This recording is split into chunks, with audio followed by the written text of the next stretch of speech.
Good morning, Chairman. Morning, everybody. Welcome to meeting Overview and Scrutiny Management Board. My name is Councillor Robert Parker and I'm the Chair of the Board. I'd also like to welcome members and officers today. The video feed of this meeting is being broadcast live via the County Council's website.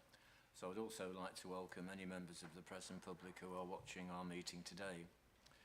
As the meeting is being streamed in the usual way, I'd like to remind everybody that your comments will remain accessible online and can be reported by the media. That's a hint to switch off your microphone when you're not speaking directly to the meeting. I'd now also like to welcome the following executive councillors and executive support councillors who are attending or likely to be attending our meeting. Welcome to Richard, the Executive Councillor for People Management, Legal and Corporate Services. It may be that Councillor Hill, just joining us, Leader of the Council, and Executive Councillor for Resources, Communications and Commissioning. And it may well be that Hilton Spratt and Mark Whittington may be joining us. Okay. I'd also like to welcome the following members of the corporate leadership team who are present today. That's Debbie Barnes, Chief Executive, and Andrew Crookham, the Executive Director for Resources. As usual, I'd like to begin with a health and safety announcement. There's no fire drill planned this morning, so in the event of the fire alarm sounding, we need to leave the council chamber through the doors behind you and leave the building through the reception area into the front car park. We then need to wait in the car park for further instructions. Can I please remind everyone to ensure their mobiles and devices are on silent? Also, when invited to speak, can you please ensure that you switch on your microphone? Otherwise, those attending the meeting via Teams and members of the press and public listening to our meeting who are online won't be able to hear us. Please be aware that you need to speak directly into the microphones to be heard. If you want to speak during the meeting, can you please raise your hand, and Councillor Tom Smith, the Vice Chair, will make a note. Okay, that's the usual, what we might call introduction. Now we move to the agenda. Everybody's got a copy of the agenda. Item 1, apologies for absent and replacement members. Rachel. Thank you, Chairman. We have apologies from Councillor Carrington, Councillor Macy and Councillor Strengill. We also have Councillor Hall replacing Councillor Carrington for this meeting only. Thank you. Anybody else want to bring any apologies in? No? Okay, thank you. So that's item 1. Item 2, declarations of councillors' interest. Members of the board are reminded that they only need to declare any relevant interests which have not been declared on the pecuniary interest form that you've already filled in. Any declarations of councillors' interests? Nope, thank you. Item 3, minutes of the last meeting, which took place on the 23rd of February. What we need to do is to confirm the minutes, the accuracy of them. Okay, and if we go through them, if anybody wants to make any points about anything that's on the minutes, which is item 3. So if we start with page 5, page 6, page 7, page 8, page 9, page 10, page 11, page 12, page 13, page 14, and then finally page 15. Okay, so no comments so far. So do I have a mover and a seconder for the accuracy of the minutes? Thank you. Thanks, Rob. Thanks, Mike. Okay, so we've got a proposer and a seconder. All those in favour of the accuracy of the minutes, please show. Thank you. That's minutes of the meeting dealt with. Thank you. Agreed. If we now move to item 3, just give me one moment. We've dealt with minutes of the meeting, so for announcements by the Chair, Executive Councillors and Chief Officers, I'd like to begin with a brief contribution. I attended the last meeting with the Executive on the 7th of March to present the comments from the Board on the Revenue and Capital Budget Monitoring Report and the Q3 performance against the corporate plan. In relation to our comments on the revenue budget monitoring and the underspend in children's services, the Executive was informed that there had been some additional in-year funding allocated from the government which had resulted in the underspend. However, there was still some planned use of reserves by children's services. With regard to the home-to-school transport overspend, the Executive was advised that the pressures identified this year were also predicted to impact on next year's budget, and the volatility of the marketplace meant that some of these pressures were outside of the Council's control. The transformation programme for home-to-school transport had over-delivered on the projected savings, but these had been absorbed by inflationary pressures. We did comment in our meeting on the Q3 performance against the corporate plan and the debate we had on waste and recycling, and I passed on to the Executive that there was a need for the Council to have its own local targets moving forward in addition to the ones that needed reporting to the government. In relation to complaints and our suggestion that the Audit Committee should receive more frequent reporting, the Chief Executive confirmed that this was being taken forward, with reporting possibly being provided on a quarterly basis in the future. Lastly, with regard to school performance, the Executive was advised that Children's Services continue to work with the Regional Director in relation to academies. Remember that we'd commented on the, should we say, underperformance by some academies, and work had been undertaken with members and district councils to clarify roles and responsibilities in this area. However, as schools are inspected on a 3 to 5 year cycle, movement against the target for these two measures will be slow and not seen quarter by quarter. That's the end of my announcements. If we move then to Executive Council announcements, any Executive Council announcements from either Councillor Hill or Councillor Boothroyd? Yes, thank you. I've just got one, Chairman. Excuse me. Members will be aware that an announcement yesterday by the government that they are proposing to create a transit camp at RAF Scampton and another base in Essex. So the situation at the moment is that that was an announcement. If and when a decision is made, I think West Lindsey District Council have indicated they will challenge that legally, but of course until a decision is made they won't be able to do that. In the meantime, all the relevant agencies and councils are working together to actually A, look at the proposals, but B, also work out contingencies and how we'll react and deal with this situation if it does come to reality. Thank you. Councillor Boothroyd? No? Okay, fine. Chief Officer's announcements. Yep. Nothing from me, thank you. No? Andrew? No? Okay, fine. Item 5 on the agenda is consideration of call-ins. Rachel, have we got any call-ins? None received, Chairman. Thank you. Item 6 is consideration of councillor calls for action. Have we had any councillors calling for action? None received, Chairman. Okay, thank you. If we now move to item 7, the transformation programme update. This item provides an update on the Council's transformation programme. The report will be presented by Claire Rowley, Head of Transformation. Over to Claire. Thank you, Chairman, and good morning, everybody. So within your packs today, what I've provided is an overview and update against the transformation programme. The report itself outlines the context, the governance, scope and focus, and projects and programmes of work. That's across pages 17 to 21 in your pack. The appendix from slides 23 to 48 provides you with each project, a high-level project overview, key project milestones and benefits and savings that have either been delivered to date or are planned.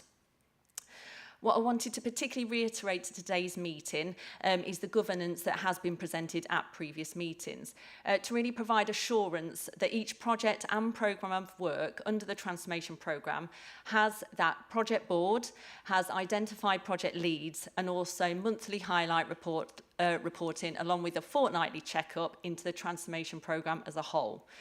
We have bi-monthly transformation programme steering group meetings, and we report into the corporate leadership team on a quarterly basis, as well as into yourselves in this meeting. So that was just to provide that assurance that this all remains in place as presented at previous meetings and strong and continues to do so. In Appendix A, as outlined, I've shared details of each project, providing that high-level project overview, a current red, amber or green status, progress against the milestones and also the benefits, both cashable and non-cashable for each project and programme of work. It's worth pointing out at this point, we don't have any projects or programmes of work that are currently at a red or indeed even a red amber status. You've got a key within your pack that gives you a clear definition for what each of those status mean and how that's defined within the transformation programme. With regards to the transformation as a whole, I also wanted to provide assurance to the meeting around benefits and benefits overall, how we measure and review these and also continue to monitor benefits through to realisation, which is often after closure of a project or programme of work. We've also always been very clear on the need to identify, measure and also realise those benefits, because some won't be realised when a project ends, and it very much goes on after closure of a project. So we do see those through to realisation, and that is monitored through the transformation programme and the Corporate Programme Management Office. Across all of these projects, there are cashable benefits that have been identified, but also non-cashable benefits that we are also working towards. We've calculated the return on investment profile, and also the payback period takes into account the total programme costs. Of particular note, if I might, on Appendix A, I just wanted to bring your attention to two projects that are currently at an amber status. So that still means that successful delivery is feasible, but there might be significant issues that are already having management attention. One is the Business World Redesign project. This is purely due to the nature and scale and complexity of such a project. This will always present a level and element of risk. The project does remain on track to go live on the 1st of April this year, and you're having a dedicated update come to this meeting in June of this year. The other one is smarter working, so also at a current amber status. This is due to the current review of the property estate and where we are intending to go within the smarter working programme. A focus update is due to come to this meeting at the September Overview Scrutiny and Management Board, so there'll be a further update there. And then if I might finish just on the areas of note that are green, so the projects that are currently operating at a green status. The business support review as part of our corporate support optimisation programme of work has delivered to date £1.8 million worth of budget savings through 2 phases of that project. We've seen a change and shift in the way we deliver our support functions following the implementation of smart working policies and also Microsoft 365, and there's clear links there with our digital programme of work. Also wanted to note that the people strategy continues to be on track for full implementation in March 2024, and our corporate support services implementation plan also remains on track for the end of the Serco contract in March 2024. So hopefully that's okay, Chairman, and then open for any questions. Thank you.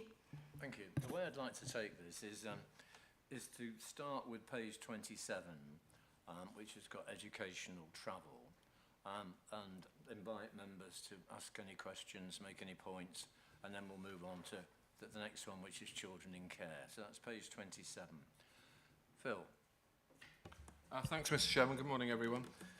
Thank you ever so much for the paper in its entirety. I think it's really useful. I just had a couple of questions on the educational travel. Is this what we used to call homeschool transport? Is it just a new term, or does it encompass other things? It's simply homeschool transport. Okay, not sure why we've changed it, but I'd be interested in that. I was actually out to Paris Council meeting the other day, and someone actually just sort of threw in, as people do at Paris Council meetings, this sort of statistic that was entirely wrong. They said, do you know, we spend over £1 million a year in Lincolnshire getting children to school. So I said, blimey, I wish, you know. So I would like to ask, because it did ensue a little sort of argument, because they were quite clear of their statistics. I don't know where they thought they'd got them from, but my understanding is we spend over 40 million, or roughly. I wonder if you could sort of just put me right on that, so that I can at least go back and say, no, I did, I have checked it. I would just be interested in a bit more about how we're going to tackle it. I really welcome the savings we've already made. I appreciate what the chairman said, that they've been swallowed up probably by the inflation, the fuel costs, and the increased contract prices. And I can see what a nightmare it is with 1,550 contracts. Must be, you know, a real job sort of managing those. But I was interested in the alternative solutions that we're looking at, and I wondered if someone could tell us a little bit more about the possible solutions that we might adopt. You know, even if we're just looking at them, I've often thought, you know, there could be other ways of getting children to school, particularly when taxes are involved, etc. And then just on the average daily cost, it said we'd like to get that down. What is it now, and what is the range, lowest to highest? I think that's all I have on this particular one. Thank you. Can we move on to the next question? Could you answer them all at the end, do you think, please? Thank you. Jackie. Yep. Jackie. Thank you, Chairman. My question is on page 6. I put my hand up before you indicated you want to go through blocks. Are you happy to take it now? Can we come back to it? Okay, so we're on educational travel at the moment. Yeah, Mike. Thank you, Chairman. I just was going to query the amber green status. Is that anything to do with the fact we've got 3 key project milestones there that are all up sort of tomorrow? It's the end of the month, isn't it? 31st of the 3rd, 23. Or what the reason is for the green amber, the fact that it's drifting into amber. Is that the reason? If you could get an answer to that, please. Thank you. Fine, thanks. Anybody else want to take on education? Question? Yep. Over to you, Claire. Two questions. Thank you. On the cost, I didn't know, Debbie, did you want to come in there first on the cost? Is that okay? Thank you. Yeah, can do. Councillor Dilch, you're absolutely right. It is 46 million a year. That includes the travel for children and young people to mainstream schools, but clearly there is a significant cost. I'm looking at Andrew, but I think it's about 16 of the 46, which is for special educational needs. And that's where we're seeing real pressure. And obviously that will involve much more bespoke transport, as well as some level of passenger assistance as well for some children with a lot of challenges that need support. So you're right, it is much more. I'm not sure where the £1 million came from. If I could say they actually had a comparison with other counties. And I said, look, it's just wrong. I don't know where it's come from, but there we are. Thank you very much, Debbie. Yep. So on that unit cost, if you like, lowest and highest, we'll take that away and get a response to that as well. And then on the work that is actually underway, a number of things are actually listed on page 28 that has been actioned through the project that are seeing the savings almost in spite of the rising costs as well. So actually looking, as you've already mentioned, Councillor Dilts, at those alternative travel solutions and what they might be, and also those personal transport budgets, and then also reviewing that eligibility decision-making process. So kind of really sticking to what our eligibility decision-making is. When we get any queries, when we get any appeals actually come into the organisation as well. What we're also seeking to do is use the intelligence that's available to us when we're we're doing our planning for the future. So actually setting the performance management up and the data that's available so we can do that planning better in the future, so we know what those cohorts of pupils are going to look like in the future for our planning. So there's a number of pieces of work underway, like I mentioned, that are listed on 28. If that's okay there. And then Councillor Brooks, the green amber status, that's particularly in relation to the financial element as well. So yes, we've got those milestones coming up. One of them has been already completed, the first one that's listed there. But ultimately that green amber status is due to the financial element and the rising costs that we're obviously balancing with the savings that have been met. So we can't ignore them, but we are acknowledging the savings as well as the costs almost separately. Is that okay? Thank you. Yep. Debbie. I've just done a very quick calculation. We work it out on about 196 school days, which is roughly what it is. And so that works out at about 235,000 a day.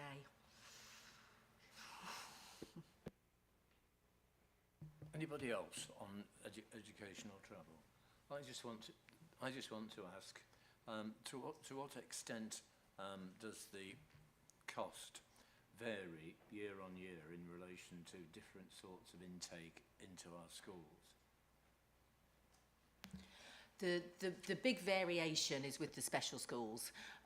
The universal travel is large numbers of children on buses. And although the numbers fluctuate, they don't fluctuate significantly when you're looking at, you know, a double-decker bus in terms of numbers. So the variation very much is the more children that need to go to special schools, and either that's through special educational needs or because they're excluded from school and therefore need to go to not their nearest school, but a school perhaps that is more bespoke to meet their behavioural needs. So it's those costs that vary much more significantly year on year, rather than the universal attendance to mainstream schools. And could I also ask a finance question again? Is we set our budgets in, excuse me, January, February, and I wonder how much accurate information have we got about school intake at that particular time? Yeah, generally good information. I think that the key sort of point in the year to verify that is the September intake as well, and we of a lot of the work that we do around reforecasting and recasting the forecasts going forward are from that point. But in advance, yeah, it's good use of data and what have you, which is why we've been able to, you know, provide what class as a robust estimate for that's gone into the budget this time, albeit one that's gone up significantly. We use GP data in terms of our pupil place planning, which obviously feeds into then our budget protections around for the home to school transport. So obviously your GP data is from when you register at birth, so we've got a good idea of the numbers. And obviously children who've got an education, health and care plan and therefore likely to need specialist placements, again, we're able to project that because we start at 2 doing those assessments. So we are able to very effectively plan, I think, to be honest. If that's the case, then how accurate could we or should we be in relation to budget setting and outturns?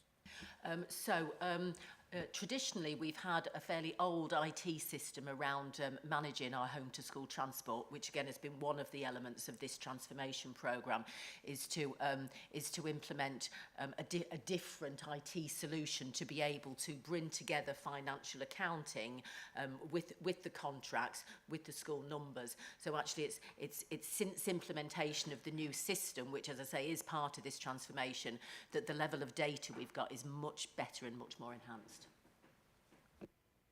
Okay. Anybody else on educational travel? Chair, I'd probably just add to Debbie's, but I think the complication we've had in the last 2 or 3 years, clearly the first was the impact of the pandemic and how that had to shift an impact on flow.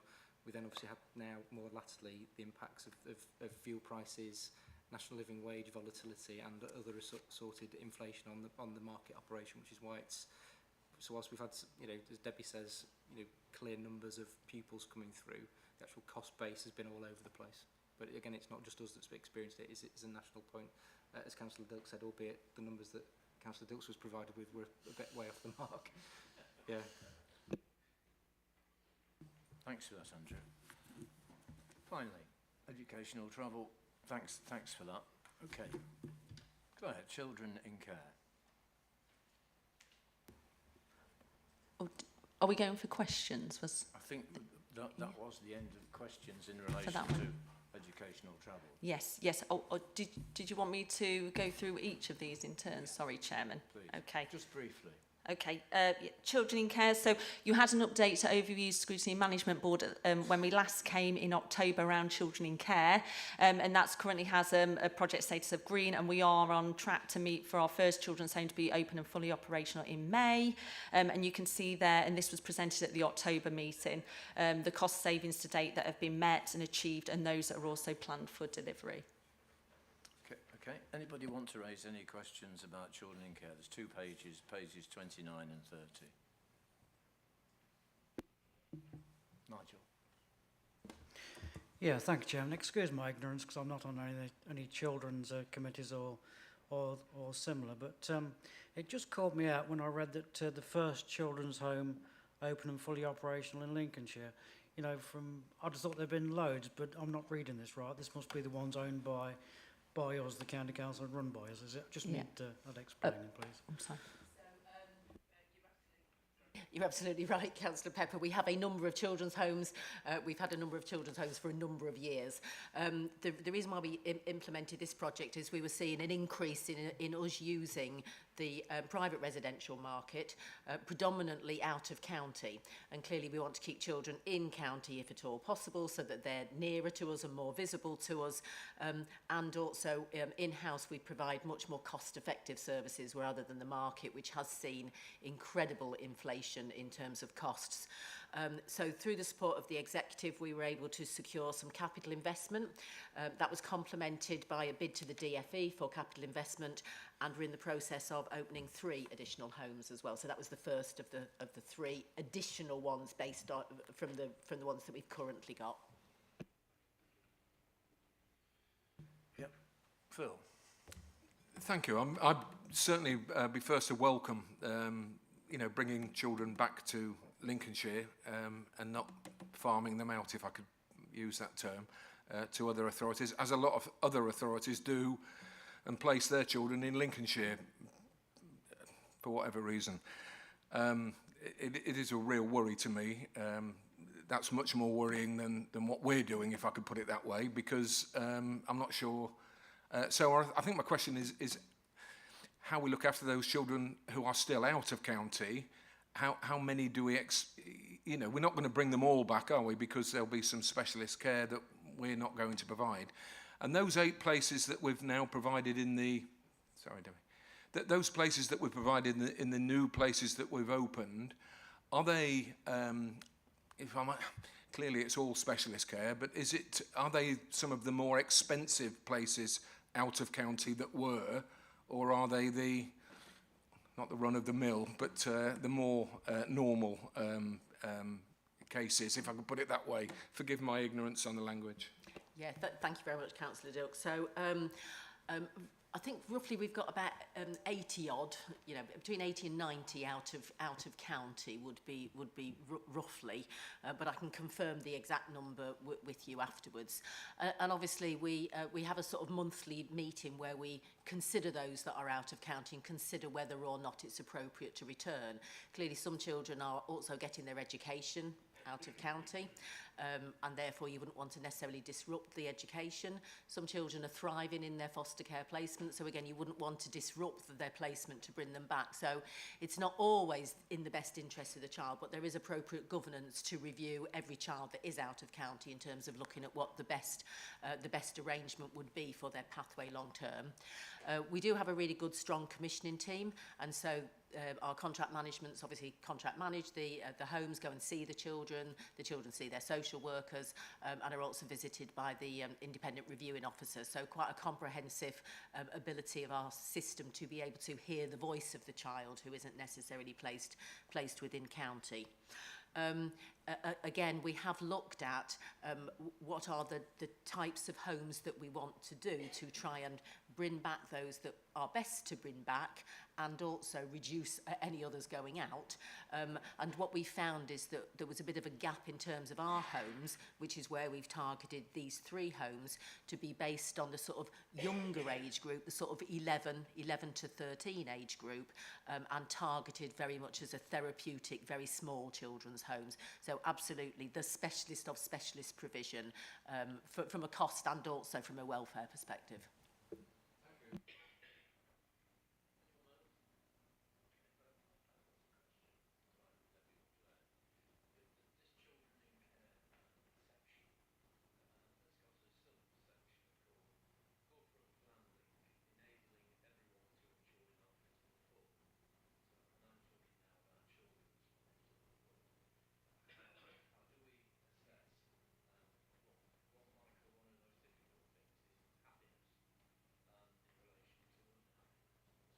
Happiness in relation to unhappiness. What's the marking? You know, we counsellors, we're used to marking and scoring things. How do we relate to this? So we in Children's Services have adopted a framework of practice called Signs of Safety. And so each child will have a care plan. And within that care plan, their voice as part of that is very much prevalent. And so through the Signs of Safety framework, we use a tool which is very much about houses. So your house of dreams and your house of worries. Or you use dinosaurs, or you use whatever else the child wants to use. And within that, the child then puts in what their worries are in their house of worries, and then what their dreams are, their house of dreams. And then over the intervention with that young person, you clearly score and measure where they are in terms of the shift towards their house of dreams as their house of worries reduce. And it's scored on a 1 to 10 in terms of how you're feeling. So that's done with every child who's able to articulate and engage and do that, to be able to measure the child's view on happiness. So it's scored through the Signs of Safety framework.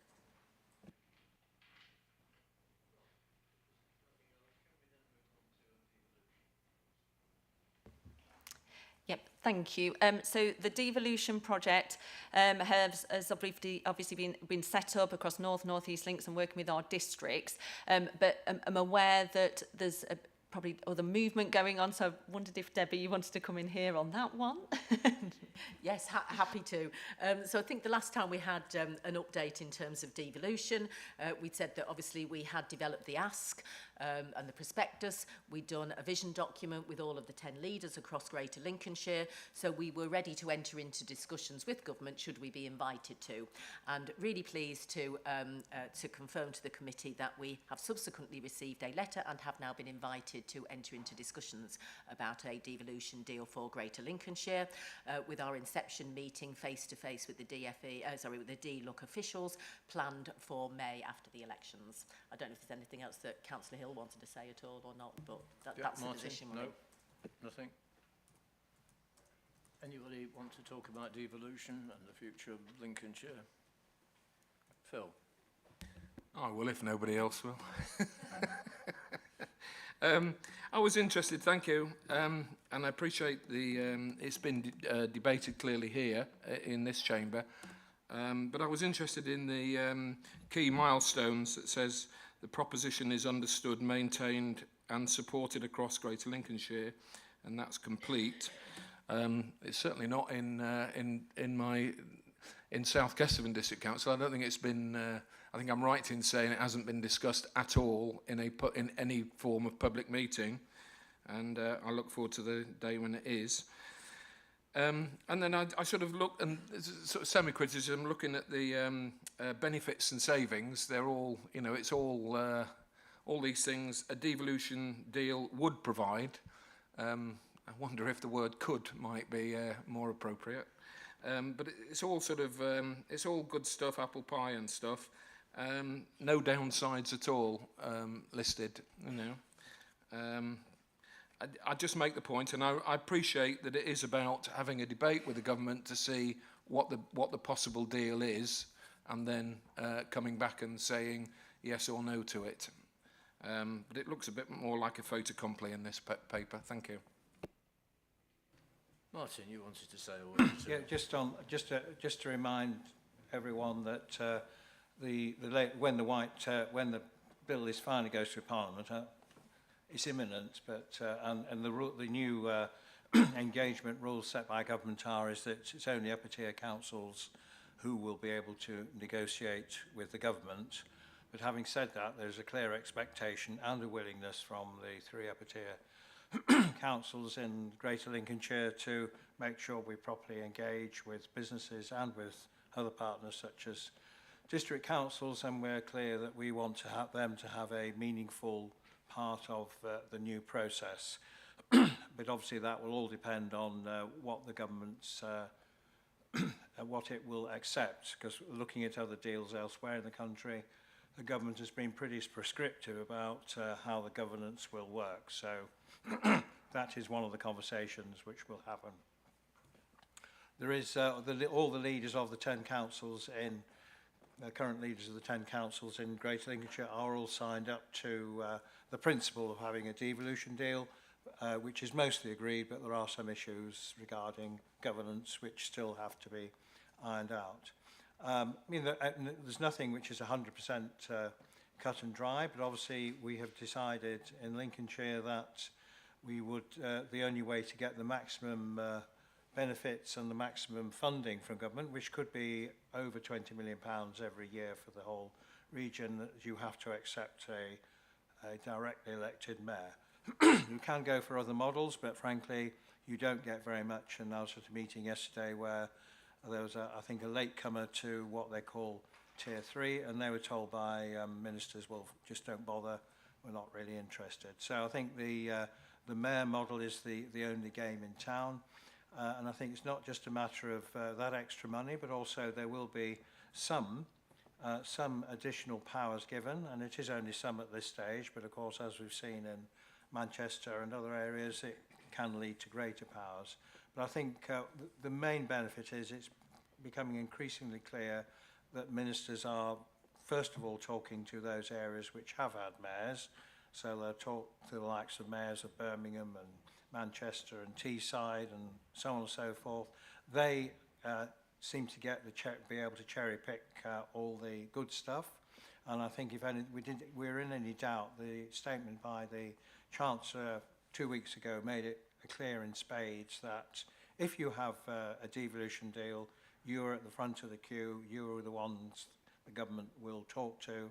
Once they've talked to the ones who've got devolution deals, everybody else can then scrabble around for what's left. So I think there's a clear political view that there is a big risk to Lincolnshire. If we don't get a devolution deal, we'll be in the slow lane, shall we say, and indeed every area around us now is either got a devolution deal or is on the way to having a devolution deal.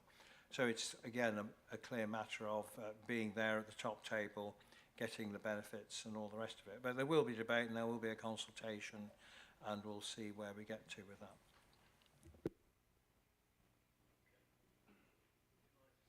More about what you mean by consultation. There is a requirement, as there was last time, if you remember back in 2016, there is a requirement for a consultation. That is not particularly well defined. I think there just has to be a consultation, and I don't even think it's binding on the process. So there are currently consultations going on in all the areas. Derbyshire, Nottinghamshire have just had one. Cornwall have just had one. So obviously then when, you know, if it's decided to go ahead with a deal, the results of the consultation will be taken into account by those making the decision, I'm sure. But I don't think if the consultation is negative, the government will say that's it. No, it will be a matter for the upper tier councils in any particular area to take a view whether what note they take of that. Okay. Anybody else want to raise anything on devolution? Definitely a big game in town over the next few years. Okay. Can we move on then to people's strategy implementation? Yep. So the people strategy implementation I mentioned in my overview. So this is, it's enabled us to bring together all our workforce ambitions for Lincolnshire County Council, and it is currently reporting a green status with all of our milestones on track. So any questions on that one? People strategy implementation. Not got a buyer. Okay. So we're moving on to Business World Redesign. And Business World Redesign also I mentioned in the overview. So we're due to go live on the 1st of April, and you've got a focused update on Business World coming to your meeting in June. Yep, we can look at that again in June. So if we move on to the next one, which is corporate support optimisation. Yep, thank you. So this is a programme of work. So this includes the business support review that I mentioned also in my overview, as well as a financial services review that's underway and meeting all the milestones required. And then what we're doing is also completing a work plan for where we go next within this programme of work. So again, all to schedule. Yeah, what are we looking to do in the sense of the review of to ensure we're structured to meet the future priorities? What do you think it's going to look like when we get there? So what we're doing is, and what we've done for the business as part of the business support review and a part of our financial services review, it is look at what we need to provide and what's the best way to provide that. So what we're looking at is our processes kind of end to end in a lot of instances, and maybe ascertaining where there are duplications in process, where there's quite a lot of manual processes, while there might be a number of handoffs within a process, and where we can reduce those down to make processes as efficient and as optimised as possible. We would always look to do that before we looked at any possible digitalisation or automation. So that's the focus of this programme of work. And so far, that's included, as mentioned, the business support review, which had 2 phases of work, and financial services that we're in at the moment. I noticed that it's going to take 2 years to complete. That seems a long time, which is why I'm asking the question, what's going to happen during that particular period? Yeah, well, within this area of work, it's everything that in effect sits under Andrew and resources. So it is a big piece of work. Did you want to come in? Yeah, so there's various different moving parts across the Resources Directorate. One of the big ones is the whole change around the Serco contract, which we've brought here previously and we've discussed plentifully, but also a wider piece of work that we've been undertaken since last April, which will lead to further milestones within this timeline around providing a more consistent offer from the resources functions to the rest of the organisation, built around some key themes around being fit for the future. Processes, as Claire talks about, effective governance, better reporting, better use of data, all of those sort of things. So there'll be more to come on this, which is why the timeline is as it is there till 2025. So these tasks, yes, a lot of them, do they have to be done sequentially rather than at the same time? Some of them are sequential, and some of them we're still working on developing them. So we've, as the new Resources Directorate came together last April, I've been doing a lot of work with the assistant directors and the heads of service across the directorate around that work. We've had a recent meeting just yesterday around where we're going to take that next. So, we're happy to bring back some further detail on what that looks like as part of these updates. I think if that's helpful to the committee. Yeah, and then it'll be a matter of stacking them out over the next 2 years. So, yeah. Okay. Fine. Anybody else want to ask anything on corporate support services contract information? So we're on to smarter working. Who's taking this? Yep. Again, Smarter Working, I provided an update in the overview at the beginning, and that is currently at an amber status, but the Smarter Working policy has obviously been launched, and there are constant reviews within team services of how that's operational across the local authority, and then we're doing the review of our property estate and particularly the Lincoln campus. Sound. Jackie? you've got an interest in this.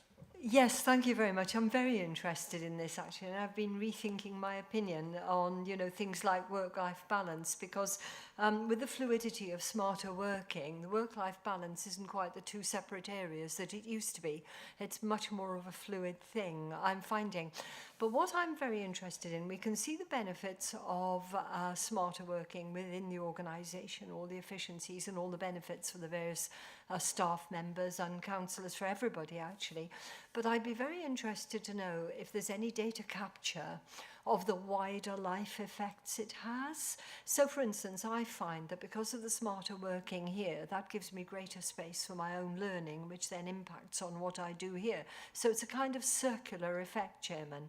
And it also gives greater space for achieving things outside, which make one feel better and then more positive about the work. So it's all, for my personal experience, it's a very positive thing.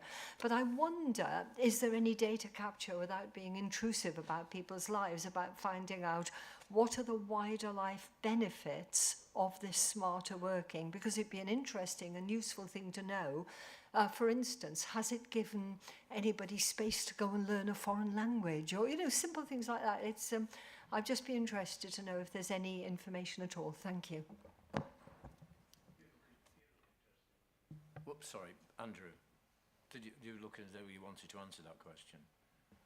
Yeah, if it's okay to answer that now. So we've obviously been, Chairman, thank you. We've been doing staff surveys throughout the period of time we've been active with it, and the vast majority of the workforce are more positive about the initiative.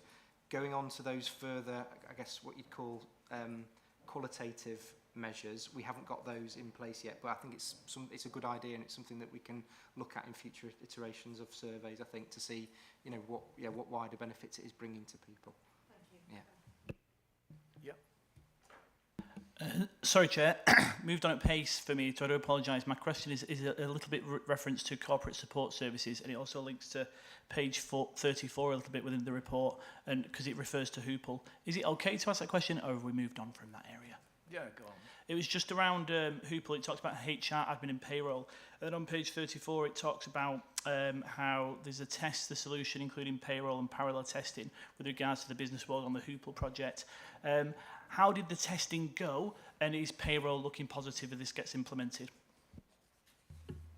I'll come in and answer that. Hi, thanks.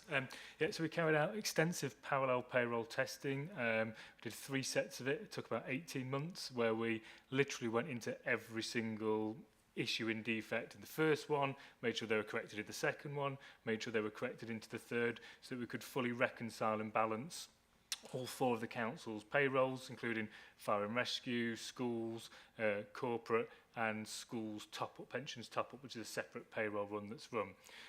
We'd balanced them all down. I think we presented a while back at a previous meeting the results of that, and we got to a point whereby I think it was a figure of £468 across the entire school's payroll that we didn't reconcile, but it wasn't because there was an issue. What we were finding was all the issues identified were down to input error. So as someone was re-inputting it into the system, they weren't quite inputting it right. So we'd gone in and looked into hundreds where there were issues, but it was all down to user error. The system itself was calculating correctly. Did a lot of extra testing, especially around absences and how we manage absences and pensions to make sure that's accurate. The council is one of the most complex payrolls, given all the different types that it has. We then separately, as part of the testing ahead of go live, carried out an additional run on flexible payments, which are those which can be, where they adjust each month. Again, that came out successful. The issues were again around data input. So what we did find was a lot of around data inaccuracy going into the system at the moment, which is one of the problems we've got with our system. It allows you to input, it's not got the controls where if you put in like a digit that's wrong or not enough digits or mandatory fields, so as that will be gone going forward. And at the moment, we're just about today to finish off the very final data migration. So all payroll data that sits in the council's payroll was closed down on the 17th of March. And then we've been lifting that over, transferred it to Hoople, ran it again there to make sure, does it match our system? And that's all going to plan and everything is as it should be. I think there's been a handful of issues that have come out, and again, that's where in that in-between time, people have input information wrong into the system. So what we've found is that it's been a really good opportunity to harden those processes locally within the payroll processing, but also the system won't allow that going forward because it will give those measures. So from a payroll processing perspective, uncovered a lot of issues and have rectified them ready for the new system. Okay, Martin. Just to say, so in the test solution of payroll, no one was paid incorrectly, it all kind of went all right, and that's what can be expected as this first kind of iteration drops. Yeah, absolutely, yeah. From the way the system itself is calculating the payroll, it's calculating it correctly. What we may have issues with at Go Live is where there's been a time lag because we've got to shut down the existing system and before staff can then get access to the new one to start inputting. And so there is a constraint on, I suppose, all managers in schools and within the council around that time to get those claims through. But actual salaries and things like that are all in, you know, as long as if people have got the forms filled in and gone through on the timescales, there will be always those who've missed the timescale, missed the email, and there will be constraints around the time to get that into the system, but that should really generally only be if there are like overtime claims, things like that. They didn't go through in time, and if there are hardship requirements for people affected, there is a separate system to be able to pay them, and then we can reconcile it again in the May payroll. But there's been nothing that came up that gave us any alerts or concerns regarding standard pay in anything. That really flew by a lot of the time, and we literally, if there was an error, we were getting down to 2 pence that we were getting into. They were all about really complex absences where one person was perhaps had 2 or 3 roles and they were off sick as well, and so the calculations could be complex in that respect because of the limitations of the system itself. So there's still some off-system payroll calculations, but again, they were down to pence in those circumstances. Okay. Yep. Fine. Anything else? Okay, I've got a couple of questions. We'll link together. At the bottom of page 40, here we are in March at the moment, March 2023, and what we're seeing is timelines for March 2026 and March 2027. I just wondered if you could tell us about the likely timetables or progress, because we're talking about 3 years ahead for the rollout of smarter working through localities and 4 years to delivery of strategic property rationalisation plan. Because it's talking about delivery. I take it that means complete delivery of the property rationalisation plan. But could you just say a bit more about those two? That was on. Yeah, sorry, Chairman. I'll come in if that's okay. Thank you. Yeah, so that's based on. We've obviously got a savings profile in the medium-term financial plan that's based on buildings being closed and yielding savings. So that timeline is related to some of those. We obviously, as Claire said, I think in the preamble earlier when she went through the slide, we're seeing it in 2 chunks. There's the campus work, which is full steam ahead really at the moment. We're working through a business case that will, is essentially a member decision ultimately around future use of this campus.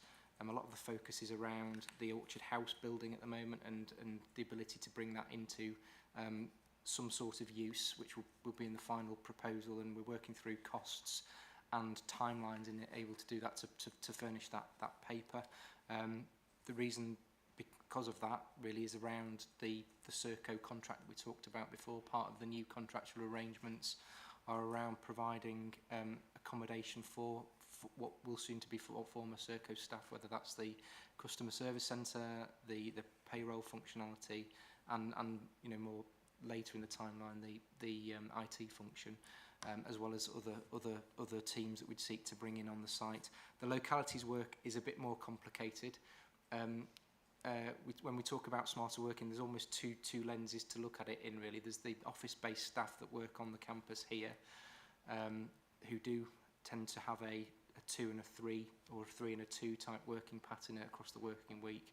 frontline staff, particularly working in the localities, who are out on the road doing visits, social work visits and what have you, work in a lot more of a flexible way and use some of those localities oftentimes in that flexible manner.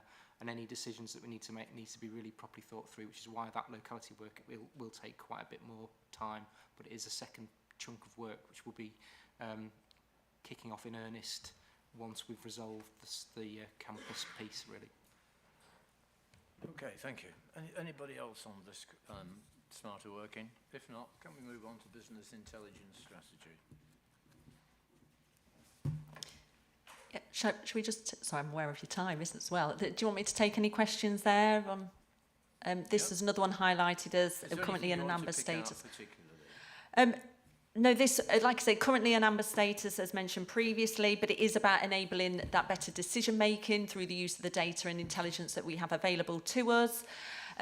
Number of activities underway. As part of that project, we just have additional work that we need to do around that infrastructure to make sure we've got the right setup to get the information we need out when we need it. Okay. Anybody want to raise anything about that matter? If not, if you could say something, Claire, about customer strategy implementation. Customers are the life and soul of the council, so that's pretty important. Yes, absolutely. Thank you. And there is actually a link there between the customer strategy and also the digital strategy implementation, if I can kind of take both. And we did develop them together, and we did the consultation around those two strategies together as well, along with to yourself as members at that point in time. So with regards to the customer strategy itself, we've got our customer charter that was developed through consultation across the organisation and with our customers. We've been working to build a customer advocate group of individuals who can make sure that the customer's voice and journey is understood when we're applying that to the different journeys that a customer goes through when they contact the local authority. And then that link with digital strategy implementation is our customer digital delivery project. So actually how our customers contact us and how they get information from us as a local authority. And really we've got quite a focus and shift on the calls coming into the organisation and that shift to more self-service. So making sure we've got the right information available on our county council website, that our customers, our citizens, our service users can access what they need when they need it, so that it's not always left to a call coming into our customer service centre. So that's that clear link there with the digital strategy also. Anybody want to ask any questions, make any points? Okay, when you've got 9 items within a particular area, then towards the end people have decided that they would rather be thinking of something else. Okay, so that's it, digital strategy. References. Right. So, what we're expected to do here, thank you.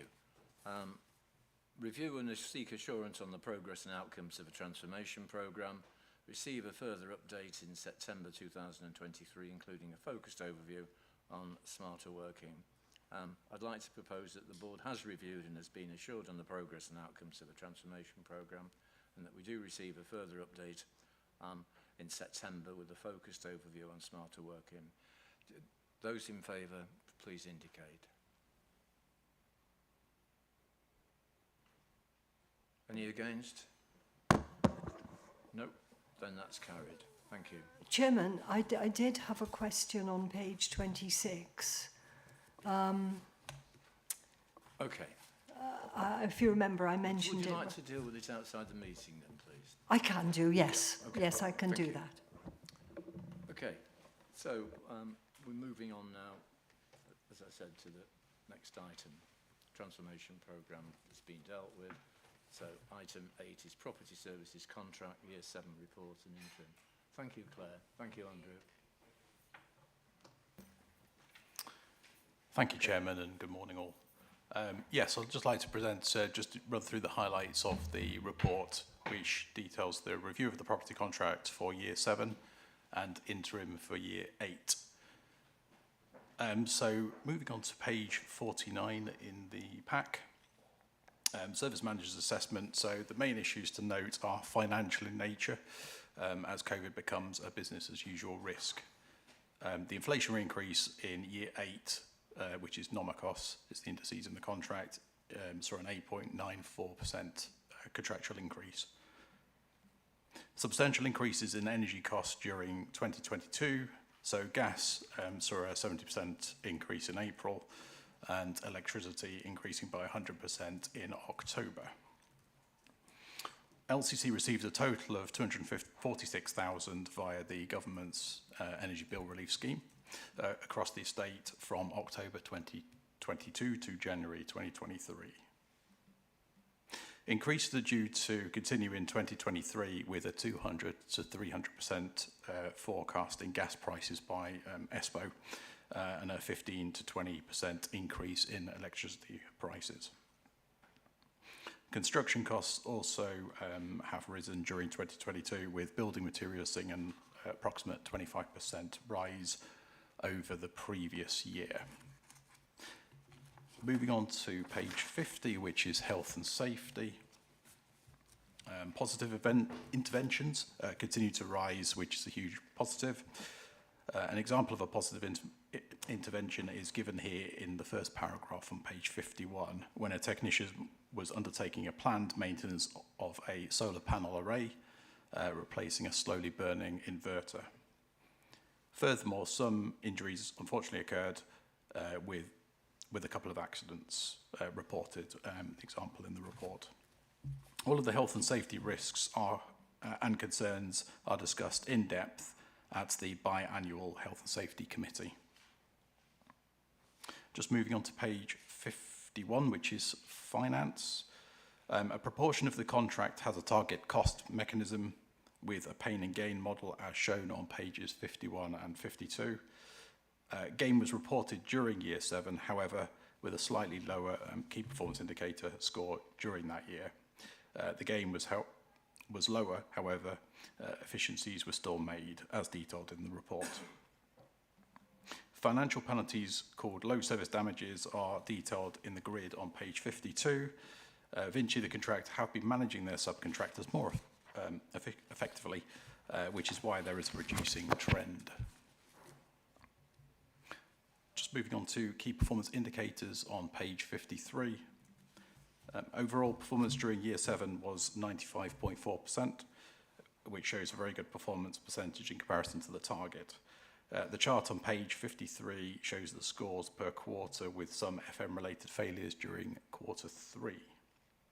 Year 8 performance continues to be strong, as shown on the chart on page 54.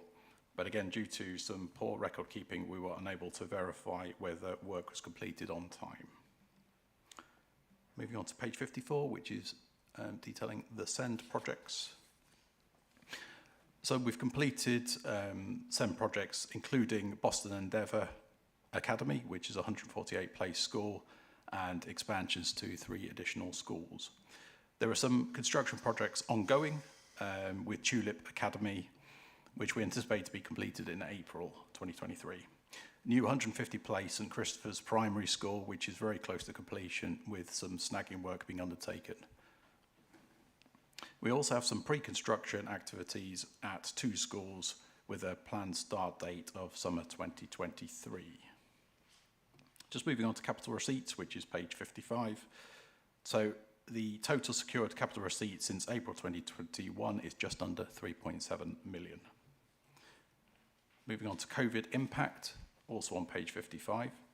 So continued work over the reported periods to minimise risk of infection of COVID with hand sanitising stations and surface cleaning wipes. The quad has also reopened with adult care and wellbeing day opportunities team, promoting work-based volunteering opportunities for people with learning disabilities. Just moving on to VMOST, also on page 55. The majority of the strategies listed on page 55 were completed. We are currently reviewing the strategies as a new VMOST for the final 2 years of the contract. And finally, continuous improvement on page 56. So some notable achievements here with implementation of electric vehicle fleet by Vinci, which helps with carbon reduction targets.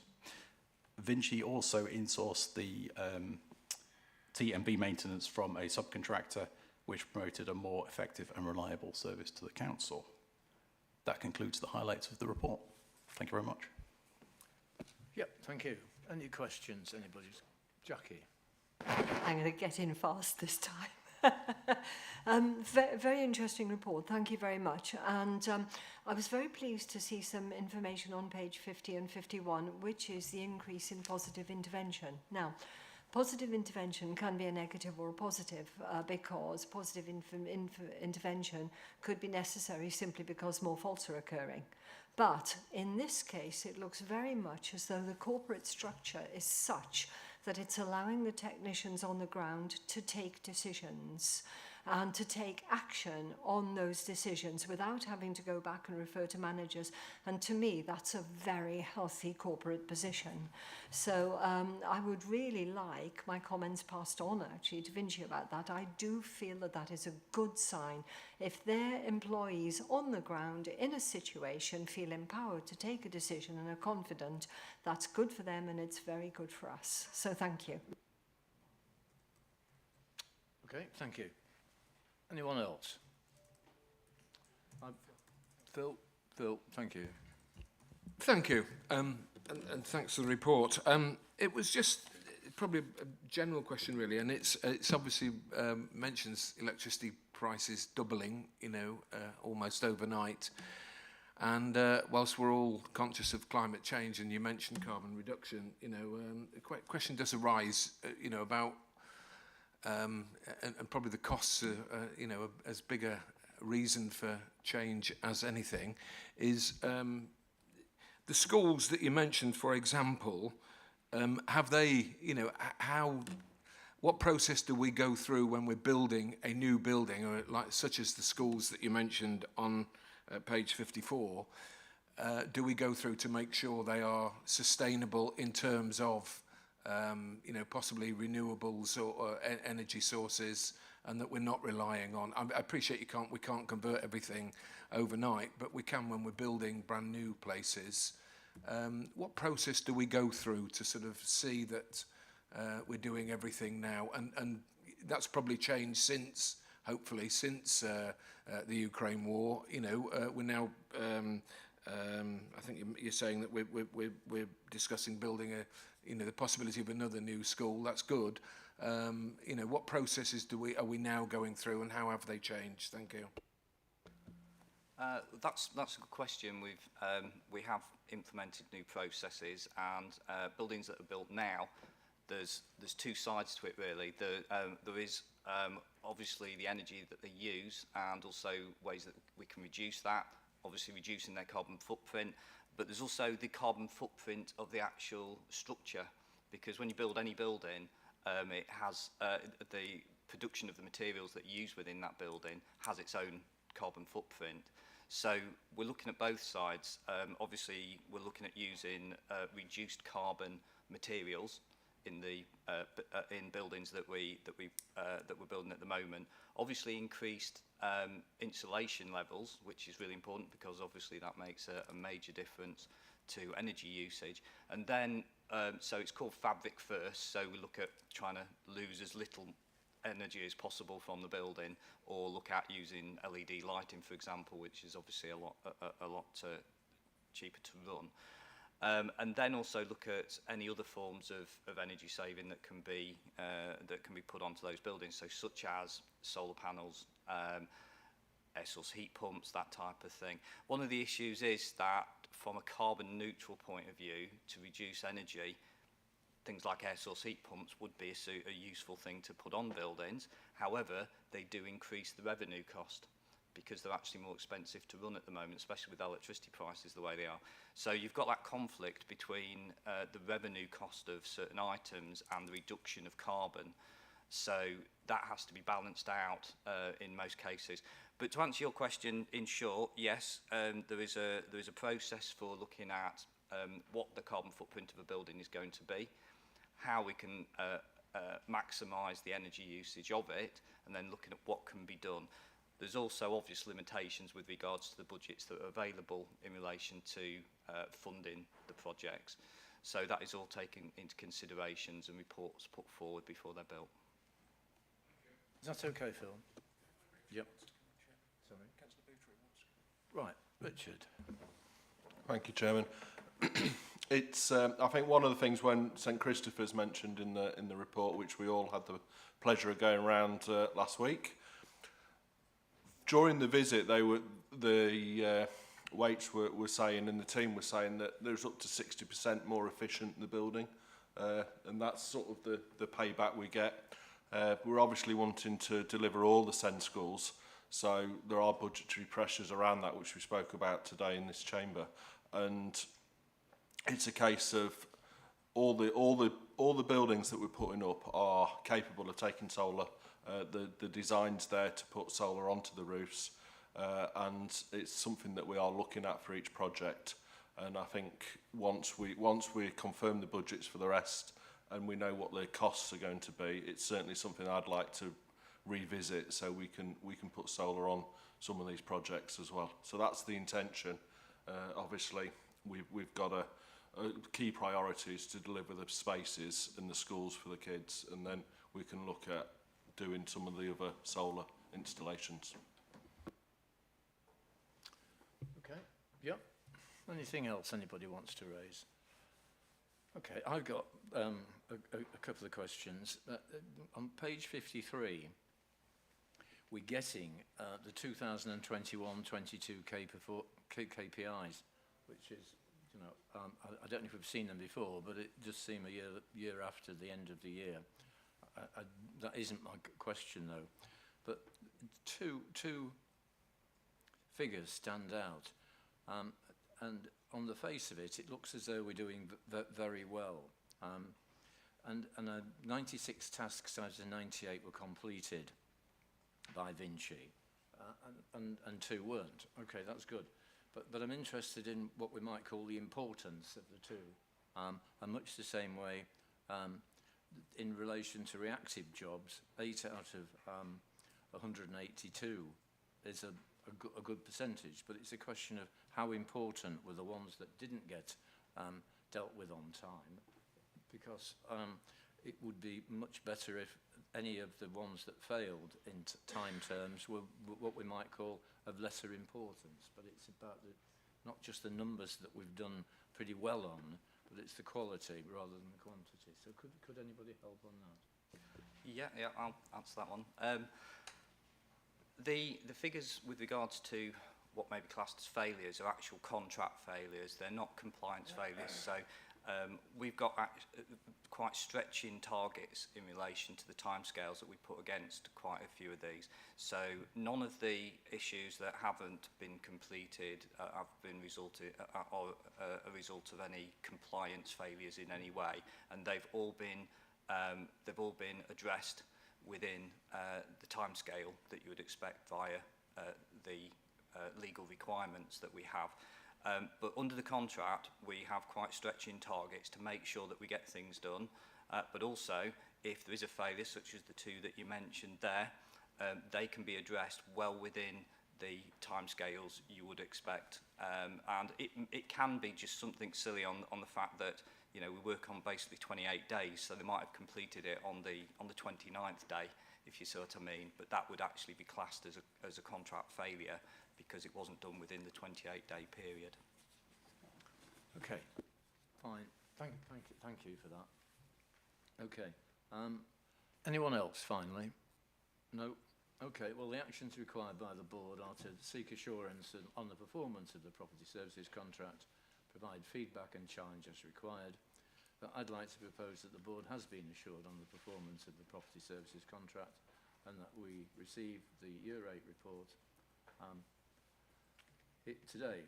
If you agree with that, can you indicate, please?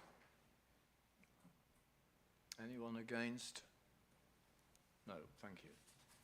Okay, if we could move on to item 9 then, please. Thank you, Andrew. Thank you, Stuart. Update on IT services, project portfolio.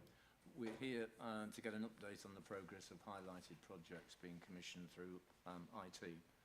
So, Donna Fryer. Yep, Donna. Thank you, Councillor Parker.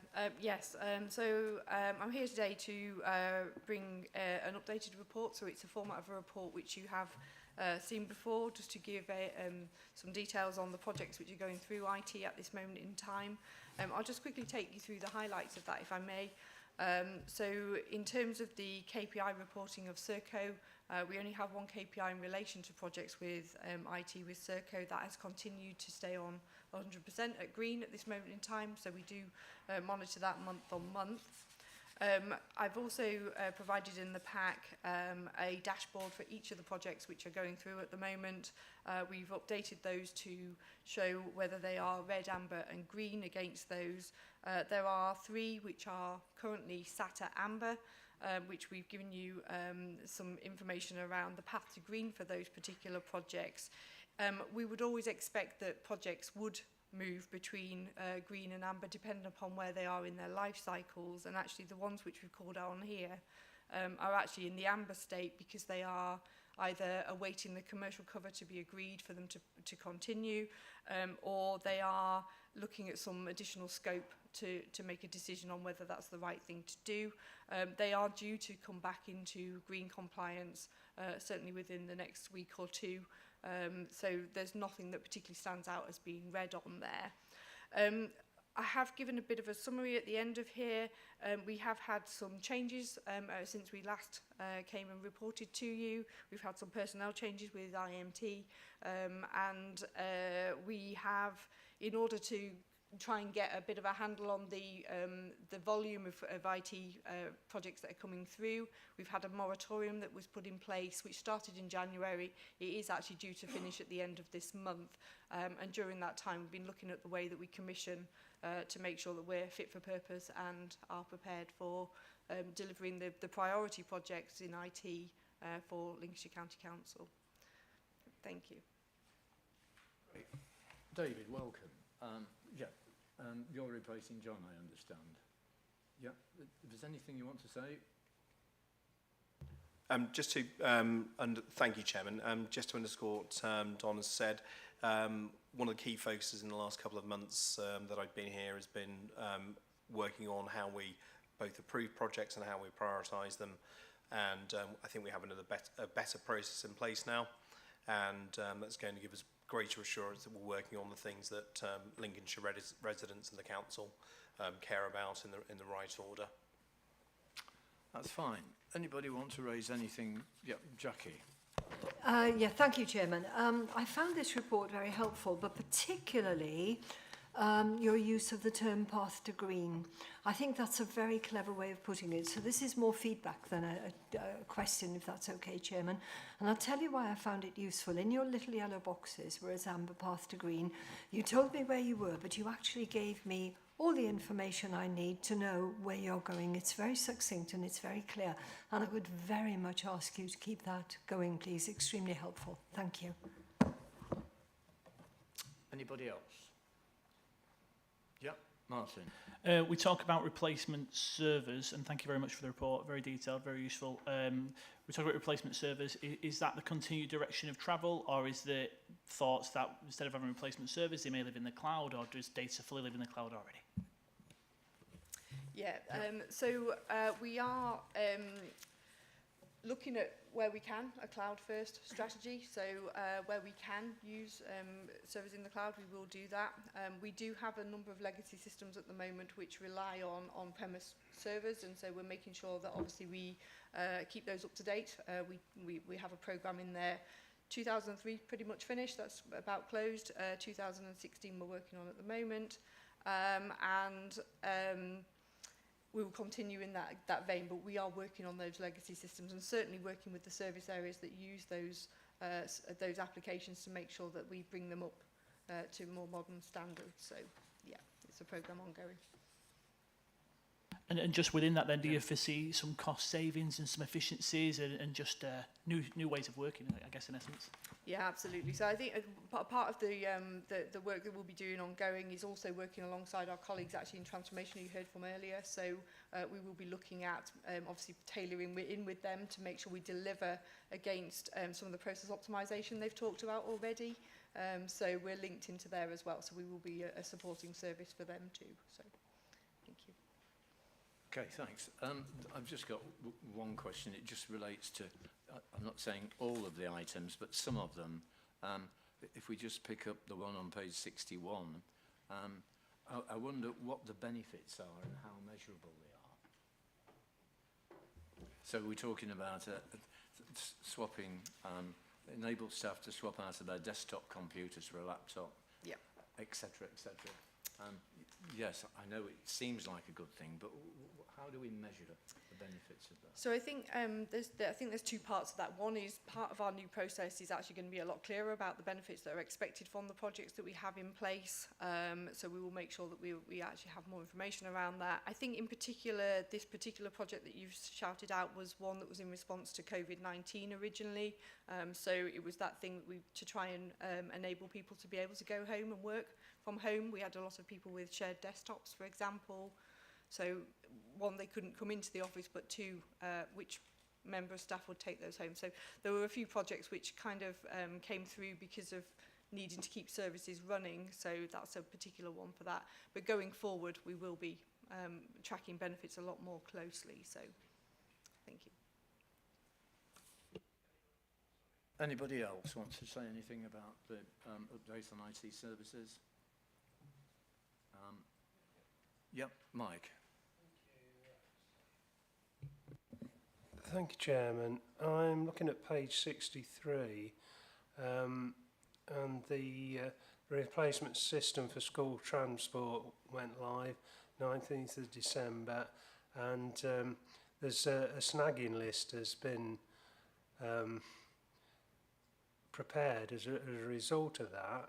And it's just it's amber, path to green. The outcome of analysis of the additional requirements will clarify the implications to the project scope and plan. And it's got project closure, again, 31st of March, which is tomorrow. And I would just wonder what sort of progress has gone. Are we going to be able to close the project tomorrow? It's just with the pressure on school transport and everything, the more efficiently all of that sort of thing can operate, the better. Thank you. Comments welcomed. Yes, thank you. So yes, the stamp replacement project did bring that system live. I think it was the 19th of December it went live. Yeah. The snagging is for some additional areas which were found post, because it actually did pass its testing, but some additional fields had basically squashed the data up. So it's things like that. So it's not particularly around kind of the user. It's more about the usability as opposed to what the function does. So certainly for parents and carers, it's working as it should do. The additional work that's being looked at the moment is actually some additional scope. So it's to do with post-16 transport, which obviously has a charging element to that. That wasn't part of the original scope that we were looking at. We were bringing them live of a certain element of it. So hence that date, it absolutely is unlikely to be the date if those additional those scope items are brought into that project. In terms of that snagging list, that snagging list actually has some business as usual snags on there too. So we're just making sure that they've got the support in place to get all of those snags resolved before we close that project up. So there's two elements to that. There's the closing off of what we originally set out to do, and then the additional scope that we're looking at the moment, whether that's the right thing to bring it into this project or, you know, look at the best way to deliver that for them. Okay. Is that okay, Mike? Yes, thank you, Chairman. I think what I'm hearing is that basically it's all working well. There are just a few minor snags that are being sorted out, but to the end user, it's coming through okay. Yes, it is. Thank yeah, you. it's in the back office that they're. Yeah, absolutely. Thank you. Thank you. So you've got your assurance. That's Yeah, good. Thank you. Okay, thanks. Anybody else? If not, if we could move to have a look at the way that we tackle this. The actions required by the board are to review and seek assurances of the progress of highlighted projects currently being commissioned I think we've done that. So I propose that the board has reviewed and has been assured of the progress of highlighted projects, which are currently being commissioned through IT, and that we receive a further update at our 28th of September meeting as scheduled on the work programme. If you agree with that, can you raise your hand, please? That's carried. Thank you. That deals with item 9. Okay. Scrutiny Committee work programmes. We've got 2 today. Rob Kendrick and Nigel Pepper are going to give presentations. Do you want to start? Yep. Rob? Thanks very much, Chairman. Yes,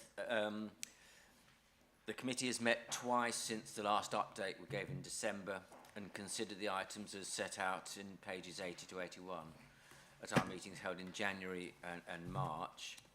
At our January meeting, the committee supported the budget proposals for children's services for 2023-24 and explored the key financial risks facing children's services which could impact on the budget proposals. The key risks identified were the rising number of children in care and the cost of placements, and also recruiting and retaining social workers and the use of agency workers to cover staffing shortages, inflationary pressures, and the affordability of the national funding formula for mainstream schools. The committee was pleased to hear about the measures being put in place to address these risks, such as the 2 new children's homes due to open in 2023, and we've had mention of that early on this morning, and the additional social care apprenticeships being offered along with an uplift in pay for social workers in frontline teams. One of the key items that the committee considered at our March meeting was the pre-decision scrutiny item on the cost of living increase for foster carers. And as we know, foster carers are a very important component of the service. The committee unanimously supported and proposed a 12.4% increase to fostering allowances, which was in line with the national recommendation and would help to support foster carers in the cost of living increases so they can continue to foster. And members in the committee recognised the importance of the council's foster carers. We made a major point on that one, and how much we valued them. As having so many means, the council doesn't need to rely on independent fostering agencies as much as some other local authorities might have to. The committee also explored the different types of support provided to foster carers in Lincolnshire, such as buddying new foster carers with an established foster carer to teach them about what to do and support them in difficult times. And I think the buddying thing was something which was highlighted. Also at our March meeting, we welcomed 3 guests from North East Lincolnshire's Council's Children and Lifelong Learning Scrutiny panel, who were observing our meeting to see if there was any best practice they could apply to their scrutiny panel meetings. It was encouraging that the feedback from the councillors from North East Links was positive, and they found observing our meeting very informative, and it had provided them with ideas for future consideration. And we did have a post-meeting discussion with them about the meeting and their ideas for their future meetings. The committee's next meeting will be held on the 21st of April, where we'll be receiving reports on the government's consultation on the Children's Social Care Stable Homes Built on Love implementation strategy, which was launched on the 2nd of February, and the findings from the recent inspection of the Council's Youth Offending Service by His Majesty's Inspector of Probation in January of this year, which received an overall rating of outstanding, which is a fantastic achievement, and I think it'll be interesting to discuss that. The pre-decision scrutiny item on St Francis Special School will be removed from the April agenda, as the financial costs required for the decision will not be available in time, and alternative decision-making routes are now being considered. And finally, in terms of further changes to the work programme listed on pages 82 and 84, 2 additional items have been added on to the 16th of June agenda, which are the Team Around the Child Annual Report for 2022-23 and the Young Carers Annual Report 22-23. In addition, an item on the review of regulated services has been added to the agenda for the 21st of July meeting, and reports on the new Lincolnshire Secure Children's Home have been provisionally added to the 21st of July and 1st of December meetings for pre-decisionary scrutiny. That's my update, Mr. Chairman. Thank you very much. Comprehensive, thank you. Anybody want to raise anything? Yeah. Phil. Can I just say thank you to Councillor Kendrick and his committee for what he said about the foster carers. I welcome, of course it's an extra expense, but they just do a tremendous value for money job, and it's not just about the cost, of course, it's about the outcomes for those children. And I remember many years ago, probably 20 years ago, when I was first on this council, looked into it. Somebody had an issue about foster carers as a constituent, and I took it up, and I was appalled to learn that the foster carer was actually paid or had an allowance that was less than I actually received as for being a councillor. I don't know if what the situation. We've come a long way in 20 years. I appreciate. But I just wanted to say it's.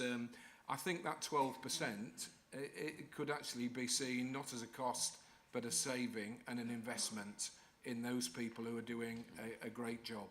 Thank you. Thanks, Councillor Dilks, for your kind comments. Yes, I mean, we majored on this because we do recognise the importance of foster carers, and they do need every support. They do a fantastic job. And that's why we were looking at things such as the buddying and the support mechanisms for them, because I think that's very important, that they feel supported in their role. Thanks very much. Thank you. Anyone else? Okay. I'd like to raise something which was raised at a previous Children's Services Scrutiny Committee, and that's relating to the outcomes at academies.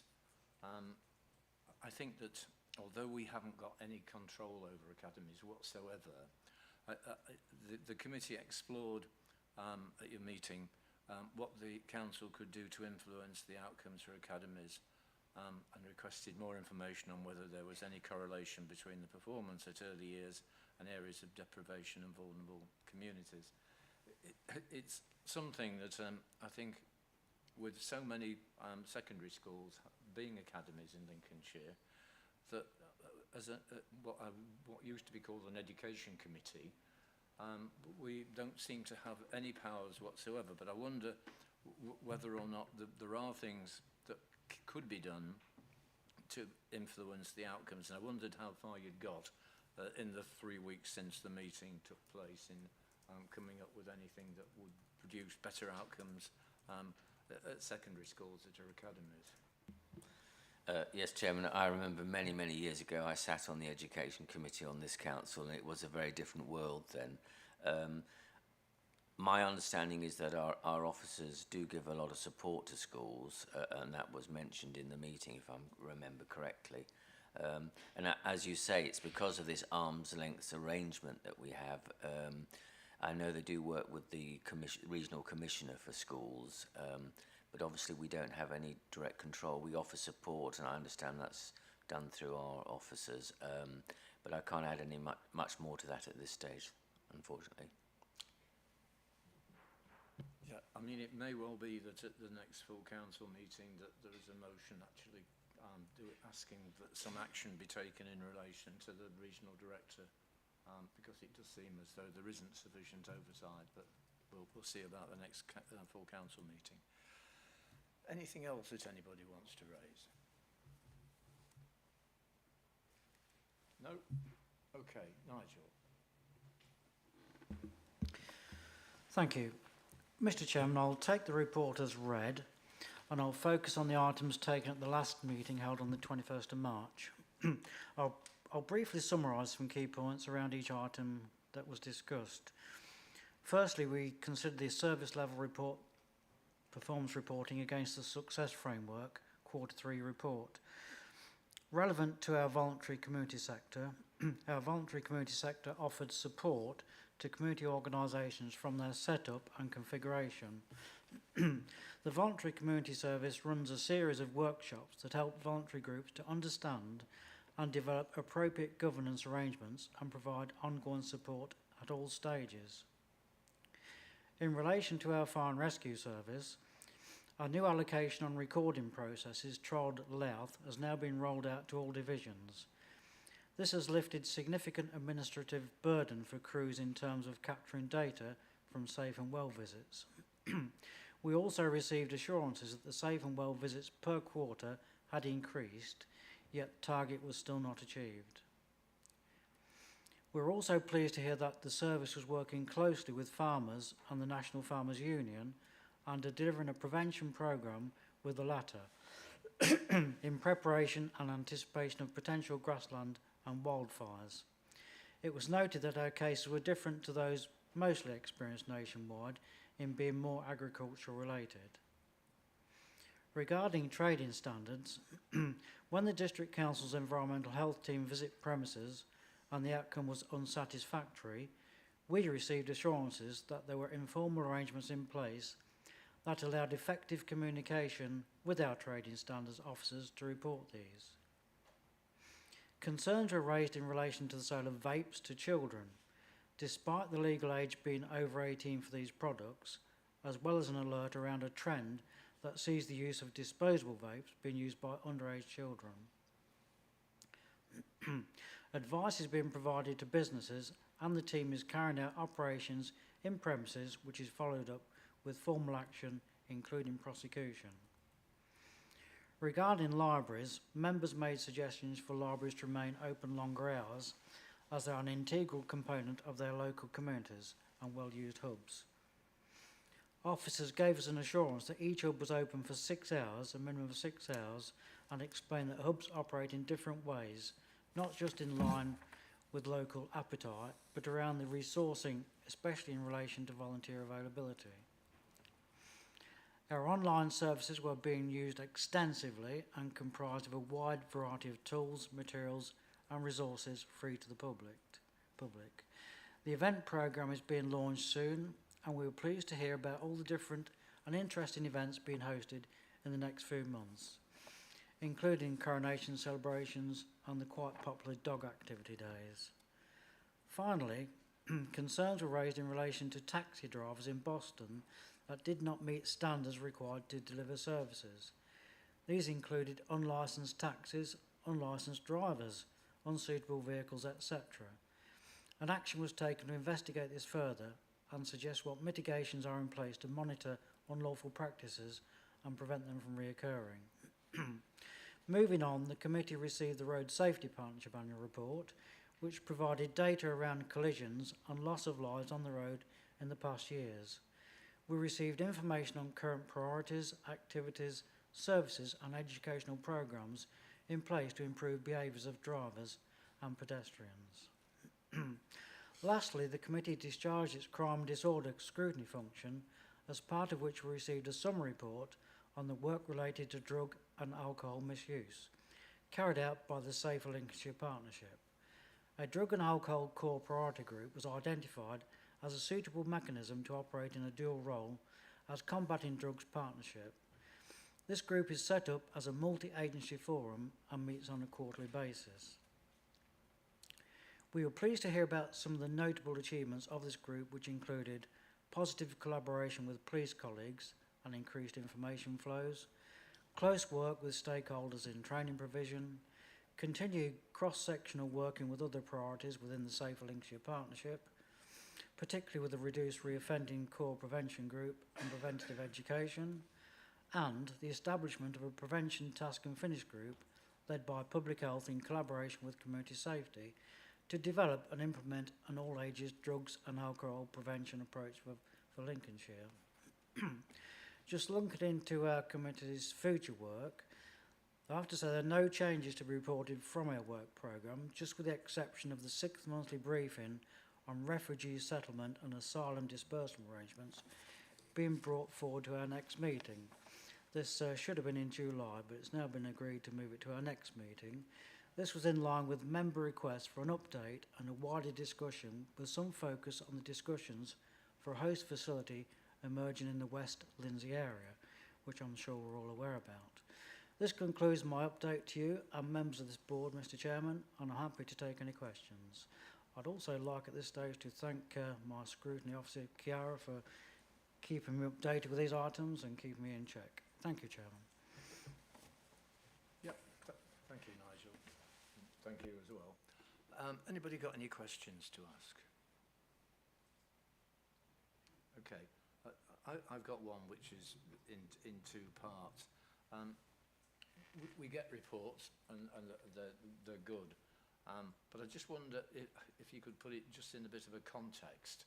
If we just take two examples which are pretty important in people's minds, the road safety partnership work and secondly tackling drugs.